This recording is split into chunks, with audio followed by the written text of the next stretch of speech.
Hola, salut à tous. Le top 10 Oricon des meilleurs mangas sur la semaine est là et ça va du 26 septembre au 1er octobre.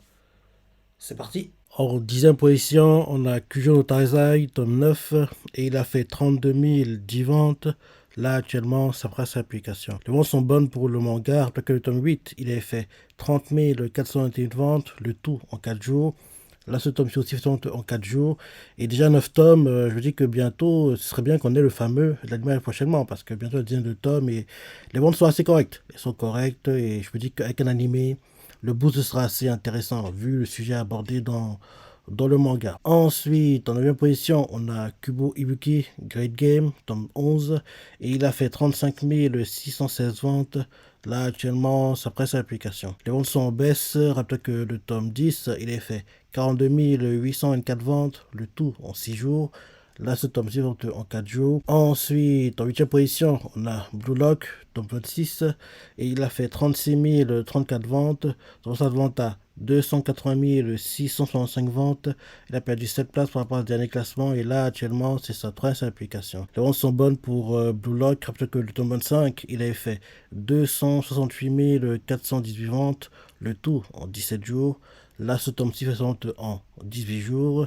Donc, c'est top. Comme tu le sais, la limite saison 2 est prévue. Et bien sûr, pour épisode Nagi aussi, un film est prévu pour 2024. Et vu comment performe le manga, c'est quasiment sûr qu'il sera le meilleur vendeur sur l'année 2023. On est déjà en octobre et oui, la fin approche, quoi, parce que la clôture du classement c'est mi-novembre. Donc, vu comment les choses se passent, il devrait être le meilleur vendeur sur l'année 2023. Ensuite, en 7 position, on a Soso no Friran, tome 11, et il a fait 42 687 ventes. Sa vente à 256 161 ventes. Il a perdu 5 places pour rapport au dernier classement et là, actuellement, ça trace l'application. Les ventes sont bonnes pour Sosono Frieren. Rappelez que le tome 10, il est fait 235 097 ventes, le tout en 18 jours. Là, ce tome en 17 jours.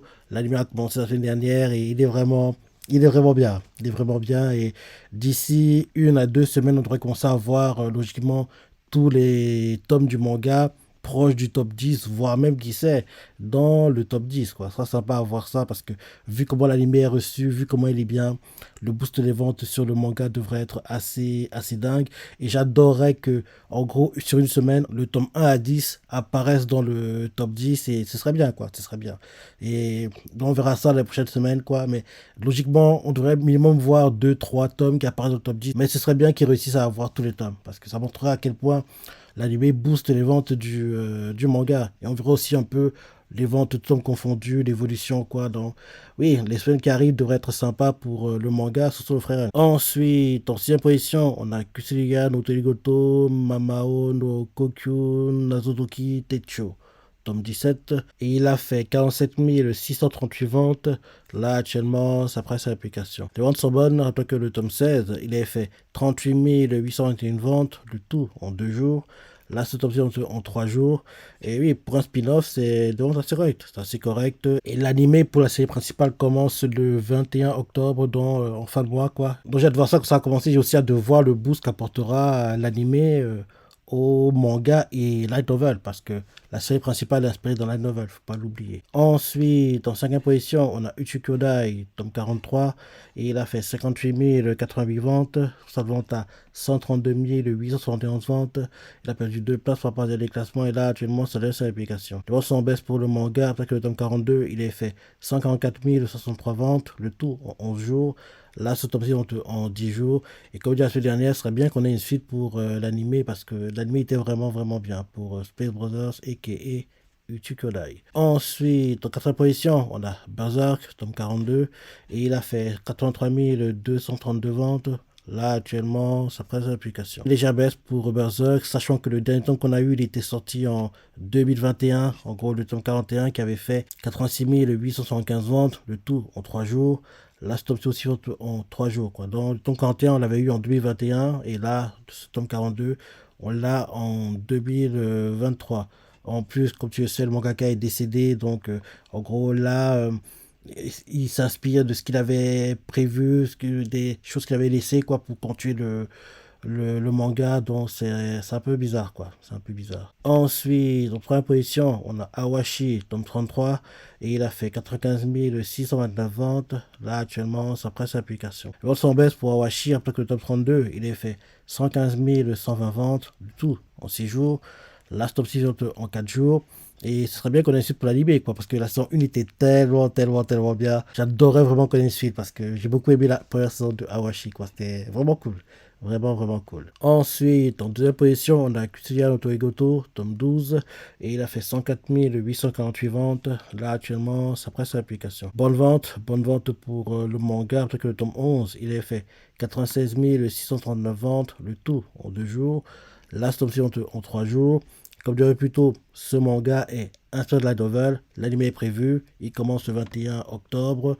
Donc j'ai hâte de voir ça quand ça va venir. J'ai aussi hâte de voir le boost qu'apportera l'anime au manga parce que vu comment il performe sans animé, avec l'animé, peut-être que ce sera l'un des mangas qui va remonter le classement et lutter pour le top 10 comme logiquement devrait le faire Soso no Frieren dans les prochaines semaines, quoi. Donc on va voir ça quand l'anime va commencer pour Kusuya no Toigoto. Et enfin, en première position, on a Schedule Kawasuru, tome 12, et il a fait 164 911 ventes. Là, actuellement, ça presse l'application. Très bonne vente pour Service Schedule. Après que le tome 11, il a fait 80 930 ventes, le tout en 2 jours. Là, c'est en 7 jours. Et c'est le record pour le manga. Donc c'est top, hein. C'est top. Faut oublier que ce top-ci est sur limité. Sur limité est classé 15e et a fait 26 819 ventes. Mais maintenant qu'on fait le cumul des deux, sachant que le tome 11 aussi a fait une limité, qu'on fait le cumul des deux, on arrive à 191 730 ventes pour ce tome 12-ci. Et pour le tome 11, on était à 98 512 ventes. Donc tu vois que ce tome-ci fait quasiment le double de ce que faisait le tome précédent. Donc c'est top. C'est top. Et l'anime, j'ai hâte qu'ils reviennent parce que j'ai beaucoup aimé la saison 1. Et c'est un anime assez sympa. C'était plutôt cool. Voilà le top 10 des mangas sur la semaine. Maintenant, pour le top 10 tout confondu. Première position, Subschedule, avec 199 675 ventes. Deuxième position, Soso Freren, avec 167 906 ventes. Troisième position, jusqu'à la scène, 154 717 ventes. Quatrième position, Kusuya no Torigoto, 126 236 ventes. Cinquième position, Awashi, 101 232 ventes. Sixième position, Berserk, 94 976 ventes. Septième position, Blue Lock, 86 673 ventes. Huitième position, Mitsuto Nakane, 111 630 ventes. 9e position, Uchikyōdai Space Brothers, 101 354 ventes. 10e position, spin-off de Kusuya no Torigoto, 54 276 ventes. Quand on voit que dans ce classement, Oshinoko n'apparaît pas, ouais, en gros, ça enterre le fait qu'il ne pourra pas être meilleur vendeur sur l'année 2023. Parce que oui, jusqu'à la scène qui est deuxième hier, Block qui est premier hier, il continue de performer, quoi. Donc, c'est quasiment certain, à part si sur le mois et demi qui commence là, en gros, Soso no Frieren, Kusato Egoto, en gros, double tous les mangas qui sont devant eux grâce au boost qu'apporte leur animé, quoi. Logiquement, si ces deux-là ne surperforment pas, logiquement, le top 3 devrait être Blue Lock en 1, jusqu'à 7 en 2 et Oshinoko en 3. Ça devrait être ça. Donc, en gros, pour qu'en gros, le top 3 soit chamboulé, il faut que Soso Freren ait un boost assez dingue pendant le mois qui commence là. Et bien sûr, Kusato Egoto, qui va commencer en fin octobre, il a un boost de dingue, mais le fait qu'il commence fin octobre, ça réduit, entre guillemets, sa période de boost, quoi. Donc, le seul qui pourrait logiquement lutter s'il a un boost de dingue pour le top 3, c'est Soso Freren. Qui soit dans le top 10 serait déjà bien, mais qui sait, ce qui pourra lutter pour le top 3, même si ça m'étonnerait. Le top 10 déjà, ce serait déjà bien. Donc, espérons que Kusato Egoto et Soso Freren soient dans le top 10 en fin d'année. Et s'il y en a qu'un seul qui doit apparaître dans le top 10, ça devrait être Soso Freren, parce que Kusato Egoto, il a peu de temps pour en gros avoir un boost important. En gros, quasiment, il a 3 semaines, en gros, pour avoir un boost assez important. Donc, il a très peu de temps, quoi. Donc, vu comment les choses sont mises en place, logiquement, le seul qui pourrait lutter pour le top 3 est Soso Freren. Et les deux, Soso Freren et Kusato Egoto, peuvent lutter pour le top 10, en gros, pour le classement qu'on aura fin novembre, début décembre prochain. Donc, voilà le top 10 des meilleures ventes de manga, tout homme confondu. Dis-moi ce qu'on a pensé, ton ressenti, laisse des commentaires, like et... Allez, salut!